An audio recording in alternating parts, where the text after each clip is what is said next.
Football is a very intense and physical sport, but there are many ways that we can help reduce head injuries in football.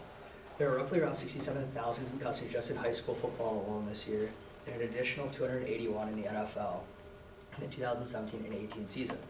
According to my audience analysis survey conducted on April 4th of 2018, 10 out of 13 people said that they had heard of head injuries occurring in football, but every one of you guys had a different answer on why it happened. Today we'll be talking about 3 areas that we can modify to make sure that the head is taken out of football. Those 3 areas will be technique used in tackling, equipment, and the rules. And although I do not agree with all of them, they do make valid points. I became curious about concussions after I had gone to a coaching clinic and watched how they taught tackling in the college level versus the high school level. And with my own experience of concussions, I decided to do research on it.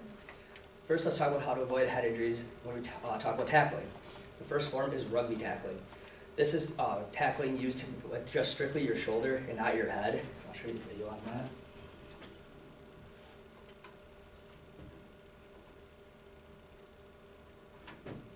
So this was established by Pete Carroll of the Seattle Seahawks. He coached at USC for about 6 years, and now he is currently with the Seattle Seahawks, and a lot of high schools are doing this now. So what you'll see is how they take the head out and it's strictly shoulder tackling. These are just a few drills, and a lot of high schools are switching to this now. As you see there, when they go, they fall onto their shoulder and it's not on their head. There's no rolling, and you notice the head is on the side. It's on the hip. It's close side hip. Near side hip is what they teach. And these are just a few examples right there that is take the head out of it. Now it's a little bit more aggressive in rugby than it is in football. But before it was strictly square your man up and hit with your head in the middle. Head to face mask to chest is what was taught originally. Now it's shoulder to near side hip. It's a lot. I think it works a lot better too, and concussion numbers have actually gone down in the NFL and in high school. The second would be modifying the or taking the head out, rugby tackling, shoulder. Sorry. According to NFL.com, in an article 3 years later, Pete Carroll's Rugby Style Tackling, Video Still Changing Football, Increasing Safety, written May 20th, 2017 by Ken Author, talks about how hot tackling and compression tackling are all which meant to improve the defender's approach and how he makes contact with a ball carrier, which is what was just shown there. The modification equipment has made strides in reducing head injuries. Now we'll talk about modifying equipment. According to the Chicago Tribune, in an article, Future of Football Safety could come down to research in Rydell's Suburban Chicago office, written by Robert Shinnick on October 12, 2017. Vigorous testing methods for helmets have been implemented, such as helmets being smashed, dropped, frozen, heated, and tested to test the limits of protection, resulting in better fitting helmets that will protect the head from injuries. So what would we do to the helmets? We would change the face masks, talk about making them softer, not as hard, because if you have a soft face mask, then you're less likely to want to grab it and throw someone to the ground, and it wouldn't yank your neck as much. According to the ESPN writer, Jeffrey Chahida suggests that in a 2012 article, 10 steps to make the game safer, that making mouth guards mandatory and softening the face mask and helmet could possibly reduce head injuries. A dentist that works with the New England Patriots states that impact to the jaw can lead to concussions as easily as a blow to the head. So if we said that mouth guards had to be mandatory, that would make it a lot easier too. A lot of even college players, as though it's you have to wear them, and in high school, you'll see a lot of people chew on them on the side, and they're not really in their mouth. If you make it mandatory that they have to be in the mouth, that would reduce your numbers of concussions as well, which I think would be a huge help. And in respect to softer face masks, it would allow people to think twice before grabbing the face mask or leading with their head. Now let's discuss possible rule changes that could make head injuries less common in football.